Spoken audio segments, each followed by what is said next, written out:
राम राम राम राम राम राम राम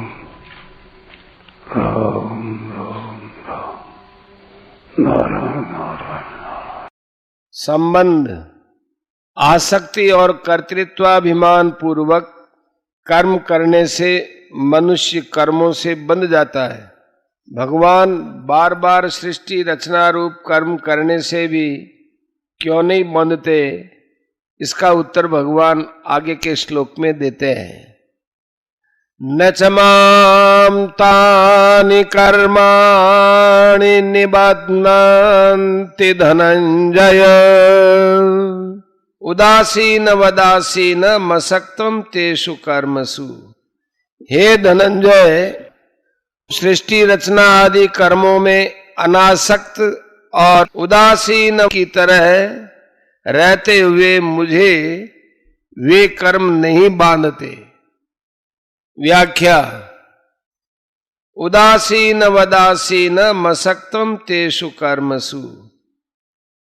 महासर्ग के आदि में प्रकृति के परवश हुए प्राणियों की उनके कर्मों के अनुसार विविध प्रकार से रचना रूप जो कर्म है उसमें मेरी आसक्ति नहीं है, कारण कि मैं उनमें उदासीन की तरह रहता हूं।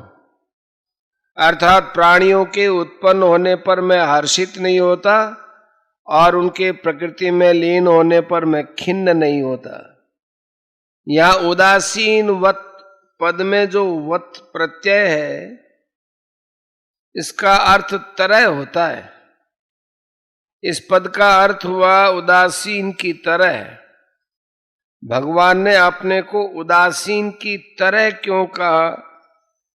कारण कि मनुष्य उसी वस्तु में उदासीन होता है जिस वस्तु की वह सत्ता मानता है, परंतु जिस संसार की उत्पत्ति स्थिति और प्रलय होता है उसकी भगवान के सिवाय कोई स्वतंत्र सत्ता ही नहीं है।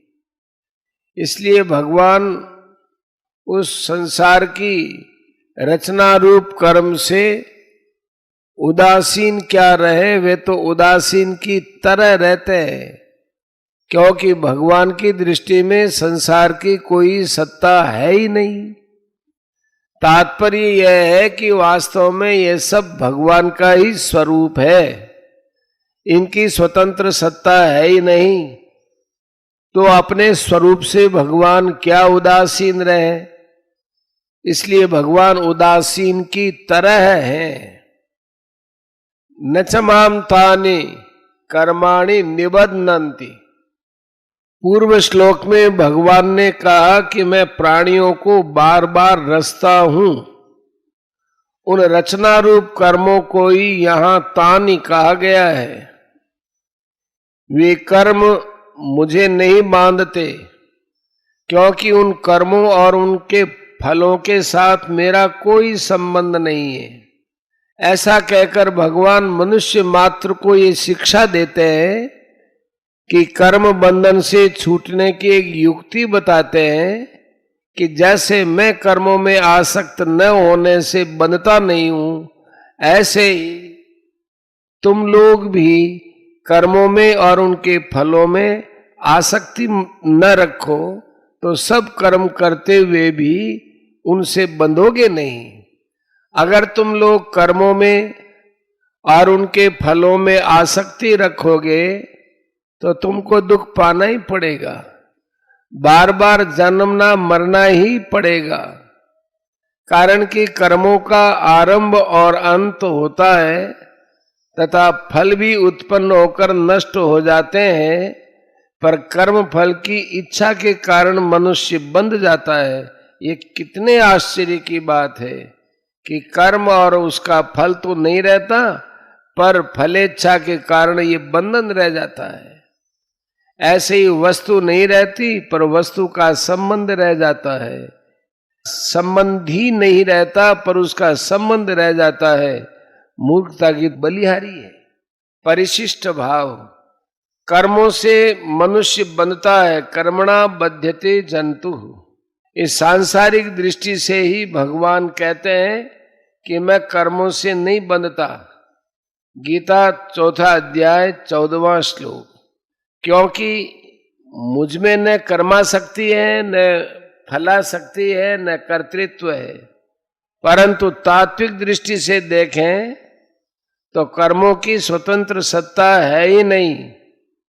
सृष्टि रचना रूप कर्म भगवान का ही स्वरूप है। ते ब्रह्म तद विदुः कृत्स्नम अध्यात्मं कर्म चाखिलम। 7:29। भूत भावोद भव करो विसर्ग कर्म संगीत है 8:3। तात्पर्य है कि सृष्टि की उत्पत्ति, स्थिति और प्रलय आदि जो कुछ हो रहा है वह सब भगवान के द्वारा ही हो रहा है तथा भगवान का ही स्वरूप है। उत्पन्न करने वाला तथा उत्पन्न होने वाला, पालन करने वाला तथा पालित होने वाला, नाश करने वाला तथा नष्ट होने वाला, ये सब एक ही समग्र भगवान के स्वरूप है। अहम कृत्स्नस्य जगतः प्रभव प्रलयस्तथा। सब कुछ भगवान ही है, दूसरा कोई है ही नहीं। फिर भगवान किससे उदासीन हो? इसलिए भगवान ने अपने को उदासीनवत माने उदासीन की तरह कहा है।